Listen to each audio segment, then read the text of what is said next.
Asiatic সোসাইটির যে সকলেই এই যাদের নাম আগে আলোচনা হলো, আমার পাশেই সেক্রেটারি সাহেব, জনাব জেনারেল সেক্রেটারি, এবং আমাদের সভাপতি সাহেব ডক্টর রাব্বানি সাহেব, এরকম যারা আছেন তাদের সহযোগিতায় এটা সম্ভব হয়েছে।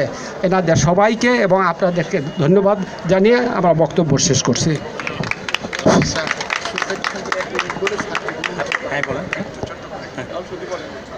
উপস্থিত সুধীবৃন্দ, আপনারা এতক্ষণ শুনলেন যে এই বইটি একটি ব্যতিক্রমধর্মী বই, এটি গবেষণামূলক বই।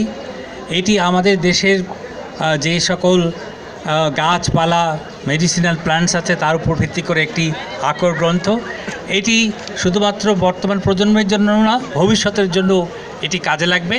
আমরা আশা করব এই বইটি সাথে আপনারা সবাই পরিচিত হবেন এবং এই পরিচিতির মাধ্যমেই আমাদের দেশে যে সকল জীব প্রাণী বৈচিত্র্য আছে সেগুলোকে যেন আমরা রক্ষা করতে পারি, সেজন্য সচেষ্ট থাকব।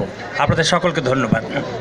এবারে আমাদের সভাপতি মহোদয় কিছু উন্মোচন ঘোষণা দিয়ে আমরা প্যাকেট খুলে দিই। বইটি প্রকাশনা